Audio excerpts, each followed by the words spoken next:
और स्वागत है आपका झारखंड की खबरों पर चर्चा में। हम सबसे पहले बात करेंगे जमशेदपुर की। जमशेदपुर में आज राजनीतिक गतिविधियां क्या कुछ दिखेंगी, इसके अलावा शहर में क्या कुछ आज खास रहेगा, इसके अलावा मौसम की भी बात करेंगे कि जमशेदपुर में मौसम का मिजाज क्या कुछ कह रहा है। हमारे साथ जमशेदपुर से हमारी सहयोगी लाला जुबी जुड़ी हुई हैं, उनके पास चलते हैं। लाला जुबी, सबसे पहले मौसम से शुरुआत करेंगे। क्या है मौसम का मिजाज आपके जिले में फिलहाल?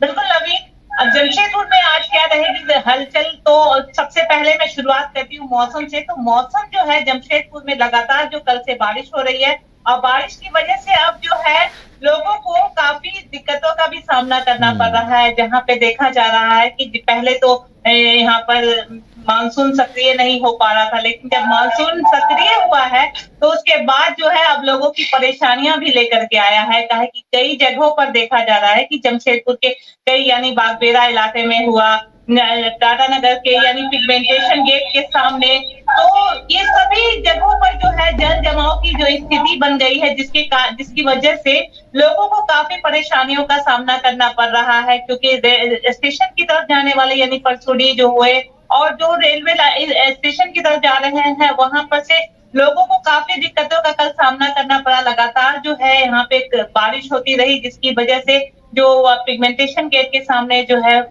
जल जमाव की स्थिति बन गई और उसके बाद वहां पर से आने जाने में भी लोगों को काफी दिक्कतों का सामना करना पड़ा। वहीं पे बता दूं कि जमशेदपुर में सबसे बड़ी बात यह है कि जमशेदपुर का सबसे बड़ा सरकार यानी जमशेदपुर क्या पूरे कोल्हान का जो सबसे बड़ा सरकारी अस्पताल जो है एमजीएम के सामने पानी का जल जमाव हो गया और एमजीएम के वहीं पे देखा जा रहा है कि अस्पताल के अंदर भी जो है पानी जमा हो गया, जिसकी वजह से मरीजों को काफी दिक्कतों का सामना करना पड़ा। लोग अंदर आना जाना मुश्किल हो गया। तो ये कहीं ना कहीं जो है एक तरफ बारिश हो रही है तो लोग कहीं ना कहीं दूसरी तरफ परेशानी और लोगों की परेशानियों का भी यहाँ पे सामने आ रहा है। जिस तरीके से जल जमाव की स्थिति जो है बनती जा रही है, तो ये कहीं ना कहीं सोचने का विषय है। वहीं पे मैं बात करूं कि जमशेदपुर में जो कल से यहाँ पे डोरंडे कप जो होने वाला है फुटबॉल का, उसमें कल जिस तरीके से देखा जा रहा है काफी तैयारी की जा रही है। जो शहर में काफी इसका जो धूम देखने को मिल रहा है, इसके लिए टिकट भी मिल रहे हैं। साथ साथ जो है सरकार भी इसमें काफी सोच रही है और सरकार वहीं पे देखा जा रहा है कि झारखंड के मुख्यमंत्री हेमंत सोरेन की भी जो है कल आगमन की बात आ रही है सामने, क्योंकि उनका कहना है कि जिस दिन उद्घाटन समारोह होगा उस दिन वो वहां पे पहुंचेंगे। तो फुटबॉल टूर्नामेंट में वो पहुंचने वाले हैं यहाँ पे मुख्यमंत्री हेमंत सोरेन। तो कल जो है शहर के लिए खास रहेगा कि कई सालों के बाद यानी पहली बार जो है जमशेदपुर ये मेजबानी कर रहा है। लाला जी, भी राजनीतिक गतिविधियां क्या कुछ रहेंगी वो बताइए। ये डोरंड कप का आपने जिक्र किया जिसमें मुख्यमंत्री शिरकत करेंगे, इसके अलावा बताइए राजनीतिक गतिविधियां क्या रहेंगी। कल देखिए विधानसभा के मानसून सत्र की भी शुरुआत हुई है और जो विधायक हैं सरयू राय एक बार फिर से हमलावर नजर आए बन्ना गुप्ता पर। इसको लेकर क्या कोई वहां पर और बयानबाजी दिखी जमशेदपुर में? बिल्कुल, अभी जिस तरीके से नवीन यहाँ पे देखा जा रहा है कि जो जमशेदपुर में जिस तरीके से यहाँ पे लोग नहीं है, यहाँ चले गए हैं, जितने भी विधायक हैं वो अभी रांची में दिख रहे हैं, लेकिन कहीं ना कहीं सरयू राय फिर से जो है हमलावर देखते हैं, वो भी बन्ना गुप्ता पर, क्योंकि उनका कहना है कि मैं भी पहले से खाद्य आपूर्ति मंत्री था और अब खाद्य आपूर्ति मंत्री किस तरीके से मैं जिस हालत में छोड़ा हूँ वो मुझे याद है। तो इसलिए अब अगर कुछ भी ऐसा काम करते हैं बन्ना गुप्ता, अगर कालाबाजारी करते हैं, किसी भी चीज का जो काम करते हैं, तो उस पे है ना उनको सीधा जो है सरकार घेरेगी, यानी हम लोग यानी पूरी जनता घेरेगी। तो ये कहीं ना कहीं जो है अब जो है फिर से बन्ना गुप्ता के लिए वो परेशानी का सबब बनते हुए दिख रहे हैं यहाँ पे सरयू राय। तो अब देखना होगा कि विधानसभा में वो किस तरीके से आवाज उठाते हैं और कौन कौन से विधायक जो है किस तरीके से आवाज उठाते हैं, क्योंकि जिस तरीके से यहाँ पे भारतीय जनता पार्टी ने साफ तौर पे कह दिया है कि सरकार के विरुद्ध जो है वो 14 तारीख जो है आगामी 14 अगस्त को जो है वो यहाँ पर विरोध प्रदर्शन करेंगे, क्योंकि उनका कहना है कि राज्य सरकार जो है अभी तक हर मामले में एकदम आगे नहीं बढ़ पाई है, हर विफल है। तो ये विफल साबित करने के लिए जो है वो 14 तारीख को हर जिला में जो है वो प्रदर्शन करने जा रही है। तो अब देखना है कि आज मानसून सत्र में सरयू राय किस तरीके से बन्ना गुप्ता को घेरते हैं, क्योंकि अब खाद्य आपूर्ति मंत्री बन गए हैं बन्ना गुप्ता। अब बन्ना गुप्ता लगातार जो है सभी जगह जो जा रहे हैं और एक्शन मोड में भी दिख रहे हैं। तो वहीं पे इस पे कहना है सरयू राय का कि ये सब जो है किस तरीके से वो यानी विधानसभा चुनाव से पहले किस तरीके से मामले को यहाँ पर यानी कितना भी ये ले लें वो काला बाजारी कर सके, ये सब बात मामला सामने आ रहा है। तो अब सरयू राय इसे किस तरीके से देखते हैं, लेकिन भारतीय जनता पार्टी लगातार जो है अब इसका जो राज्य सरकार के लिए विरोध प्रदर्शन करती हुई दिखेगी। चलिए, तो आने वाले दिनों में प्रदर्शन भी आपको दिखाई देंगे और फिलहाल जो बन्ना गुप्ता और सरयू राय के बीच जो टकराहट की स्थिति बनती पिछले कई दिनों से दिखी है, वो आने वाले दिनों में भी देखने को मिल सकती है। बहुत बहुत धन्यवाद लाला जमी हमारे साथ जुड़ने के लिए और तमाम जानकारियों को साझा करने के लिए। और अब बात करेंगे कोयलांचल धनबाद की। नीट पेपर लीक मामले में झारखंड के 2 जिले सुर्खियों में लगातार बने हुए हैं, पहला हजारीबाग और दूसरा कोयलांचल धनबाद। कल कोयलांचल धनबाद में सीबीआई की टीम ने एक्शन किया है और 2 लोगों को हिरासत में लिया गया है नीट पेपर लीक मामले में। हमारे साथ पूरी जानकारी के साथ धनबाद से हमारे सहयोगी राजकुमार जुड़े हुए हैं, सीधे उनके पास चलते हैं। राजकुमार, कल सीबीआई का एक्शन देखने को मिला कोयलांचल धनबाद में और आप इसे कवर भी कर रहे थे। कल जो पूरी कार्रवाई हुई है राजकुमार, क्या निष्कर्ष उससे आप निकाल रहे हैं? देखिए, कल जो सीबीआई की यहाँ पर रेड हुई है उसमें सबसे बड़ी बात यह है कि सबसे पहले कंबाइंड बिल्डिंग इलाके से एक शख्स को उठाया गया जिसका नाम पवन है और उसकी निशानदेही पर सुदामडी थाना क्षेत्र में जब एक तालाब में पुलिस जांच करने के लिए पहुंची और उस जांच के दौरान वहां पर जो स्थानीय युवक हैं उनके सहायता से, हालांकि सीबीआई ने एनडीआरएफ की टीम को वहां पर बुलाया था, लेकिन एनडीआरएफ की टीम को जब आने में विलंब हुआ तब तकरीबन 2 घंटे की मशक्कत के बाद एक बोरा बरामद हुआ उस तालाब के अंदर से और उसमें कई क्षतिग्रस्त मोबाइल पड़े हुए थे। इसके अलावा 2 इंसुलेटर थे और कुछ अन्य सामग्री भी थी। तो ये तमाम चीजें बरामद हुई है और उसे सीबीआई अपने साथ लेकर के चली गई है। उस सीबीआई उस क्षतिग्रस्त मोबाइल का जो ईएमआई नंबर है उसके माध्यम से उसका सीडीआर निकाला जाएगा और उससे जो जांच की जो है आगे की प्रक्रिया जो है वह जांच बढ़ेगी। और सबसे बड़ी बात यह है कि उसके अलावा एक कार चालक को भी गिरफ्तार क्षमा करेंगे हिरासत में लिया गया है और उससे भी पूछताछ की गई है। तो ये तमाम चीजें जो है वो अब इस जांच को आगे बढ़ा रही है और धनबाद में जो तमाम छात्र अब तक काउंसलिंग का इंतजार कर रहे थे उनका इंतजार भी अब खत्म वाला है। खुद जो जिन छात्रों ने क्वालिफाई मार्क्स प्राप्त कर लिया था उनके मार्क्स भी 5 नंबर से आगे पीछे हुए हैं, क्योंकि जब आईआईटी के वैज्ञानिकों ने क्षमा करेंगे जो विशेषज्ञों ने जब उस मामले में तहकीकात की तो उन्होंने एक प्रश्न को सही बताया था और उसके आधार पर जो जिन छात्रों को 5 नंबर एक्स्ट्रा दिए गए थे वो नंबर भी वापस लिए गए। तो कोयलांचल में भी कई जो टॉपर्स की संख्या जो है उसमें 2 बच्चे घट गए हैं।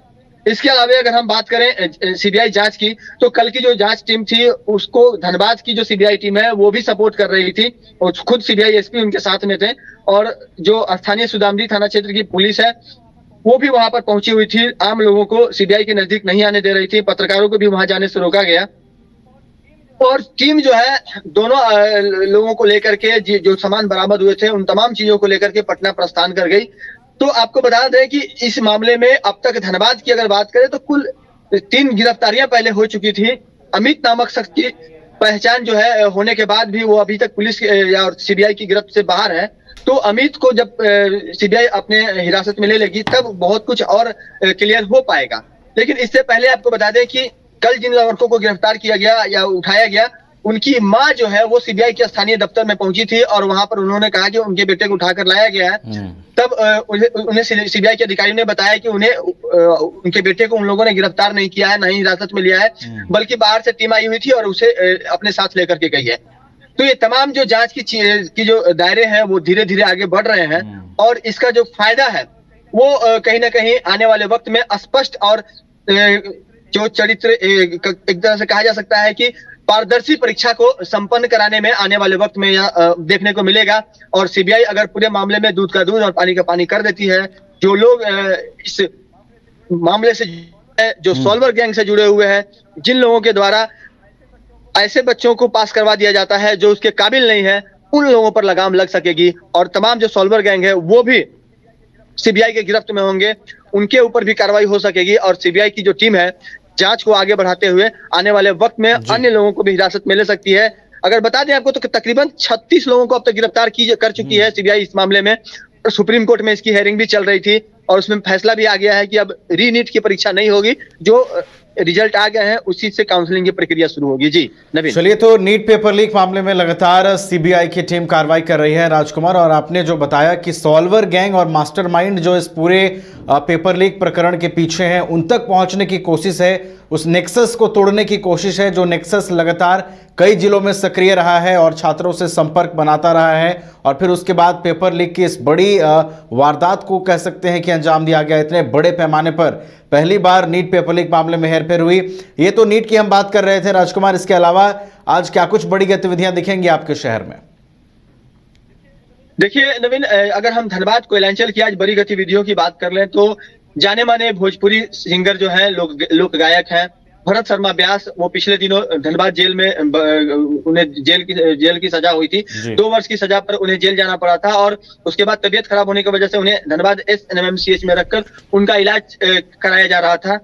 पूरे 3 मामले में उन्हें रांची हाईकोर्ट से जमानत मिल गई है और आज उनकी जो अंतिम ECG रिपोर्ट है, क्योंकि अन्य जो रिपोर्ट आए थे कल की अगर हम बात कर लें तो वो सामान्य थे, लेकिन ECG रिपोर्ट थोड़ी गड़बड़ थी। सीने में दर्द और पेशाब में जलन की शिकायत को लेकर उन्हें अस्पताल में भर्ती कराया गया था जेल प्रशासन की तरफ से। तो आज उनका जो फिर से ECG किया जाएगा और ECG रिपोर्ट अगर नॉर्मल हुई तो आज उनकी रिहाई संभव हो पाएगी, आज वो जेल से बाहर आ सकते हैं। तो कहीं ना कहीं जो भोजपुरी सिंगर है बताया जाता है कि वो बहुत अधिक पढ़े लिखे नहीं है, बावजूद उन्होंने अपने भोजपुरी के क्षेत्र में उन्होंने एक बड़ा नाम किया। राष्ट्रपति पुरस्कार उन्हें पिछले दिनों मिला था और कई लोग ऐसे थे जो नहीं चाहते हैं कि भोजपुरी से अश्लीलता खत्म हो। इनके जो गाने होते हैं वो काफी हृदय को छूने वाले होते हैं, लोगों को अपनापन लगता है, जिसकी वजह से काफी ख्याति है भरत शर्मा व्यास की। और 1971 में इन्होंने गायकी की शुरुआत की थी और आज तक कहा जा सकता है कि लगभग 50 वर्षों से वो अधिक समय से वो भोजपुरी की सेवा कर रहे हैं और एक बार फिर से वो जो है अब लोगों के बीच उपलब्ध होंगे और उनके गाने जो है या उन्हें मंच पर लोग देख सकेंगे, क्योंकि अब वो जेल से बाहर आ जाएंगे। आज किसी भी वक्त उनकी जेल से बाहर आने की सूचना मिल सकती है और हम लोग भी प्रयास करेंगे कि उन्हें कवर करने का प्रयास करें। इसके अलावा अगर हम बात कर लें झरिया इलाके की, तो कल AT देवप्रभा जो कि आउटसोर्सिंग कंपनी है BCCL की, वहां पर एक युवक रोजगार के लिए गया हुआ था, वहां पर उसे हॉलपैक से कुचल कर उसकी हत्या कर दी गई, जिसके बाद स्थानीय लोगों ने आक्रोश दिखाया। वहां पर कई गाड़ियों में आगजनी कर दी, स्थिति काफी भयावह हो चुकी थी। हजारों की संख्या में लोग विरोध प्रदर्शन कर रहे थे और पथराव की घटना हुई, लाठीचार्ज की घटना हुई और बड़ी घटना जो है कोयलांचल धनबाद में कल देखने को मिली है और उसका आज जो असर है वो भी आज झरिया इलाके में देखने को मिलेगा। और आज की बात नहीं है, AT देवप्रभा जो प्रबंधन है लंबे समय से हर एक मामलों में वह जो है कभी ओबी डंप के मामले में, कभी स्थानीयों के साथ मारपीट के मामले में, कभी नियोजन के मामले में, हर मामले में वो हमेशा से ही दागदार रही है। बावजूद BCCL से उसे आवंटन मिलता रहा है, उसे आउटसोर्सिंग के कई काम मिलते रहे हैं और धनबाद में जो अवैध कोयले का कारोबार होता है उसमें भी कहीं ना कहीं इस AT देवप्रभा प्रबंधन का और इससे जुड़े हुए लोगों का बड़ा हाथ रहता है। जी चलिए, तो कई गतिविधियां हैं और तमाम गतिविधियों का आपने जिक्र किया है राजकुमार, बहुत बहुत धन्यवाद हमारे साथ जुड़ने के लिए और कोयलांचल की तमाम गतिविधियों से रूबरू कराने के लिए। और अब हम चलेंगे हजारीबाग में आज क्या कुछ बड़ी गतिविधियां होंगी उस पर नजर डालेंगे और इसके अलावा मौसम का क्या अपडेट है हजारीबाग में, चूंकि अब देखिए अगस्त का महीना भी आने वाला है और किसान कितनी खेती कर पा रहे हैं, उन्हें क्या कुछ परेशानियां आ रही हैं या फिर वो कितने आश्वस्त हैं फिलहाल बारिश से, इन तमाम चीज़ों को समझेंगे। शशांक, सबसे पहले आज दिन भर की गतिविधियों पर अगर नजर डालें तो क्या कुछ आज रहने वाला है? देखिए नवीन, हजारीबाग में अगर दिन भर की गतिविधियों पर बात करें तो जिला प्रशासन की तरफ तो ऐसे कुछ अहम जानकारियां तो सामने नहीं है, लेकिन राजनीतिक बात करें तो विधानसभा चुनाव कुछ दिनों में होने हैं, तो ऐसे में सभी पार्टियां विधानसभा चुनाव की तैयारियों में लग गई है। लगातार JBKSS के जयराम महतो का भी हजारीबाग दौरा हो रहा है, तो कांग्रेस और बीजेपी में भी टिकट के लेकर मारामारी मची है। आपको बता दूं, बीजेपी और कांग्रेस दोनों में ऐसे दर्जनों लोग हैं जो टिकट के उम्मीदवार हैं और उनका दिल्ली दौरा लगातार जारी है। बीजेपी से कल लगभग 12 से 15 लोग दिल्ली बीजेपी ऑफिस पहुंचे हुए थे और लगातार वहां पर खबरें आ रही थी कि बड़े बड़े नेताओं से पैरवी चल रही है टिकट की दावेदारी के लिए। तो जैसे ही मनीष जायसवाल जो सदर विधानसभा से विधायक थे, सांसद बने हैं, बीजेपी में लगातार ऐसे कई उम्मीदवार हैं जो निकल कर आए हैं और ये बीजेपी के लिए भी मुश्किल की बात है कि लगातार जैसे अभी तक जो हमने देखा है दर्जनों ऐसे उम्मीदवार हैं जो दावेदारी खुलकर पेश कर रहे हैं, लोगों से मिल रहे हैं, मीडिया से बात कर रहे हैं और यह कह रहे हैं कि वो चुनाव लड़ना चाहते हैं। उनसे उनके बड़े नेताओं से बात हुई है, उन्हें ही टिकट मिल रहा है। तो ऐसे में बीजेपी के लिए मुश्किल होगा कि किसे टिकट दिया जाए, क्योंकि एक ही व्यक्ति को टिकट मिलना है। तो ऐसे में अगर इतने उम्मीदवार हैं तो आने वाले समय में अंतः कलह भी देखने को मिल सकती है।